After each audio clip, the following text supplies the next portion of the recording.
Be me, 33, assistant professor of critical media theory at a mid-tier liberal arts college in New England. Job title basically means I teach wealthy suburban kids how to deconstruct TikTok trends through a post-Marxist lens. Salary is $62,000 a year. I have a PhD from Columbia that cost me 6 years and $120,000 in loans. I am convinced I am the smartest person in any room I walk into. My nemesis is Dr. Arthur Sterling, chair of the history department. 65 years old, tweed jacket, leather patches on elbows. Actually smokes a pipe outside the library. The man is a living fossil. He teaches the rise and fall of Rome and Napoleonic tactics. His classes are always full, waitlisted every semester. My classes on digital identity and performativity struggle to hit the minimum enrollment of 12. Obviously, this is because the institution funnels resources to patriarchal narratives. It has nothing to do with the fact that Sterling makes history sound like an action movie, and I grade based on ideological purity. I've been gunning for tenure for 3 years. The committee is chaired by Sterling.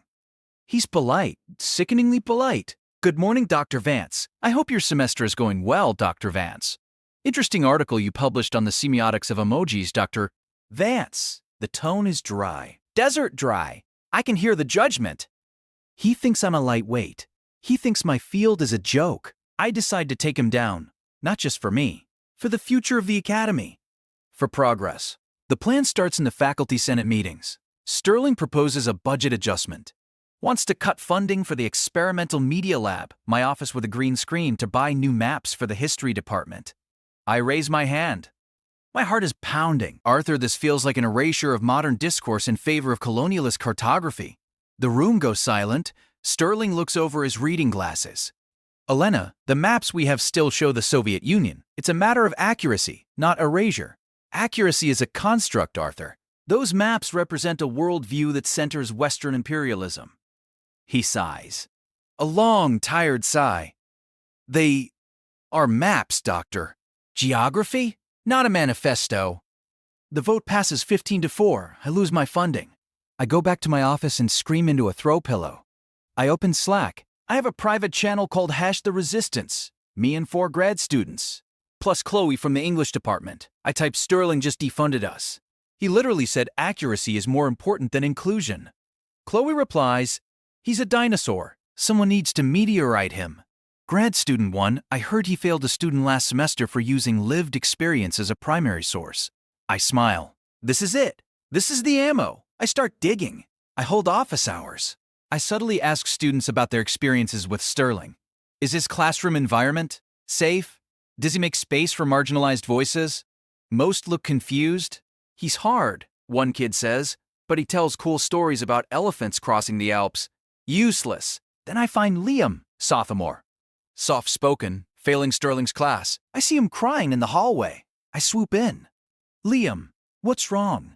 I got a D on my midterm. Professor Sterling said my essay lacked structural integrity and relied too much on feelings. Bingo. He invalidated your feelings? He said feelings aren't historical evidence. That is epistemic violence, Liam. I bring him into my office. I give him tea. I explain that objective grading standards are a tool of exclusion. I help him draft a formal complaint to the dean of students. We focus on hostile learning environment and bias against non-traditional learning styles. I don't sign it. I just advise. The complaint is filed. I feel a rush of dopamine. Justice. 2 weeks later, the dean, Martha, calls me in. Martha is 50, exhausted, and just wants to retire. Elena, did you help Liam Miller write this complaint? I supported a student in distress, Martha. Is that a crime? The complaint uses phrases like hegemonic grading structures and logocentric tyranny. Liam is a biology major. He doesn't talk like this. I helped him articulate his trauma. Trauma? He got a D because he wrote about how the fall of Rome made him feel sad instead of analyzing the economic factors. You're dismissing his pain. I'm dismissing the complaint, Elena. Sterling is tenured. His grading rubric is ironclad. And frankly, this looks like a hit job. I leave the office shaking. They are protecting him. The old boys club. I go home to my boyfriend, Greg. Greg is a structural engineer. He builds bridges, literal bridges. He makes $140,000 a year. He pays the mortgage.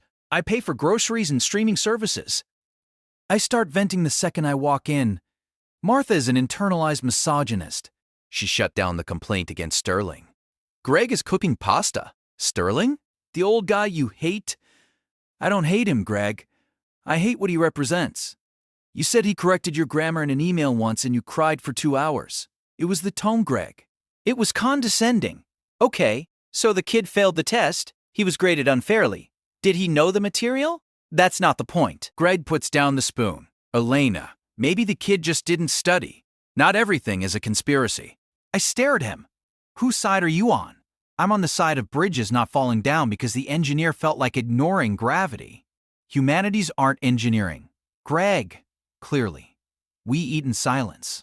I sleep on the couch. The next day, I escalate. If the administration won't act, I'll go to the court of public opinion. I take screenshots of Sterling's syllabus. It lists required reading Western classics, no diverse authors in the main module. I post it on Twitter X. This is what colonization looks like in 2024. A history curriculum that pretends the rest of the world doesn't exist. #decolonize the syllabus #academic Twitter. It gets 40 likes, then a retweet from a big account. 500 likes, 2,000 likes. Comments are flowing in. Disgusting. Name and shame the university. This man shouldn't be teaching. I feel powerful. I feel vindicated. I walk into the faculty lounge the next day like I own it. Sterling is there making coffee. He looks at me. Does he know? Morning, Elena. Arthur. He pauses. I saw your tweet. My grandson showed me. My stomach drops. It wasn't personal, Arthur. It's about systemic issues. You posted my syllabus with my email address visible at the top. I've received 40 death threats since midnight. He says it calmly, like he's reading a weather report. I didn't notice the email. You didn't notice, or you didn't care. He pours his coffee. There's a mandatory faculty meeting at 2 p.m. The provost called it. He walks out. I feel a twinge of panic. But I squash it. He's trying to intimidate me. The meeting is packed. Provost Miller stands at the front. He looks grim. We are here to discuss digital conduct and professional ethics. He pulls up a slide. It's my tweet. Then he pulls up the next slide. It's a series of emails. My emails! To Liam? Liam, if we frame this as a mental health crisis, they have to listen. Make sure to use the word unsafe. Don't mention you didn't read the book. The room is dead silent. How did you get those? I demand. Liam gave them to us, the provost says. He was terrified when the investigation started. He didn't want to lie anymore. I look around the room. Chloe is looking at her shoes. My allies are suddenly very interested in the ceiling tiles. Sterling stands up. He opens a folder. I also have the logs from the department Slack. That's private. I scream. It's a university server, Dr. Vance. Nothing on it is private. We have a retention policy. He starts reading. February 12th, I hope Sterling has a stroke so I can take his corner office. March 4th, just saw the new hire, David. Cute, but looks like a Republican. I'm going to report him for staring if he tries to talk to me.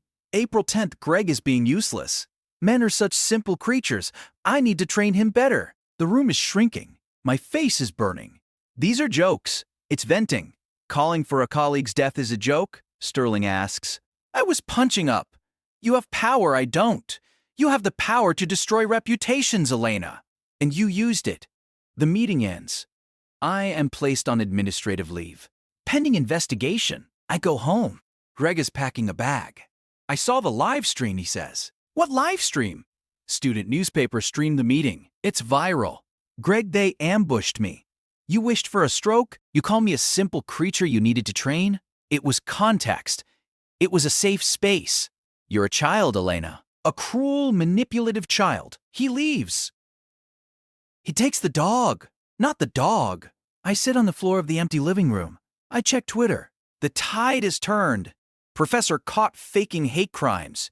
Karen in academia gets exposed. My mentions are a dumpster fire. I delete my account.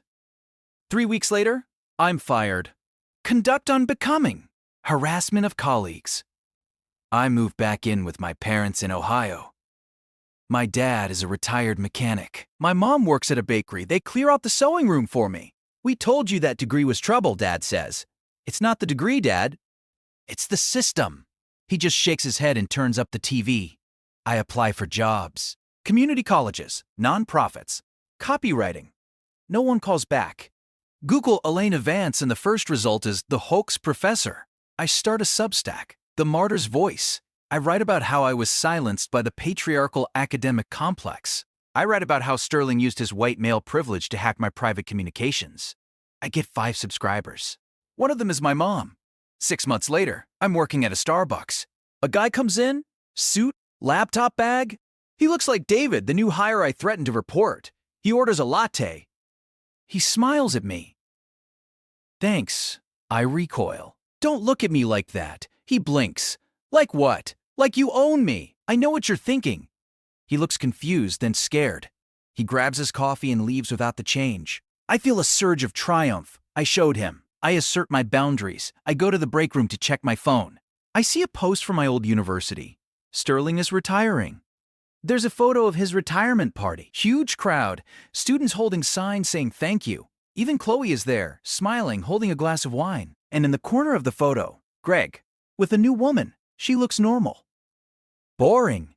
Probably a teacher or a nurse. They look happy. I zoom in on Greg's face. He looks relaxed. No tension in his jaw. I throw my phone across the room. It cracks against the lockers. My manager, a 22-year-old kid named Josh, sticks his head in. Elena? Everything okay? Get out. Stop policing my emotions. Josh backs away slowly. Okay. There's a line at the register. I sit there, chest heaving. They're all against me. Josh, Greg, Sterling, the world. They're terrified of a strong woman. That's the only explanation. It has to be. Because if it's not that, if it's not sexism, then I destroyed my own life for nothing. And that thought is too heavy to carry. So I push it down. Deep down, I pick up my cracked phone. I open my notes app. I start a new draft. How the service industry is a microcosm of gendered violence. I type furiously. I am the protagonist. I am the hero. I will never be wrong. The door opens. Elena, seriously, I need help on bar. I'm documenting abuse, Josh. Wait a minute, he sighs. That same tired sigh Sterling used. That same tired sigh Greg used. It's the sound of men giving up on me. Good. Let them give up. I don't need them. I have my truth. I hit save. I fix my apron. I walk out to the register. A male customer steps up. Can I get a black coffee? I narrow my eyes. Why do you assume I'm ready to take your order? He looks at me, terrified. The light is on? The light is a social construct. He leaves. Josh puts his head in his hands. I smile. Another victory. Another battle won in the war inside my head. The only place where I still win.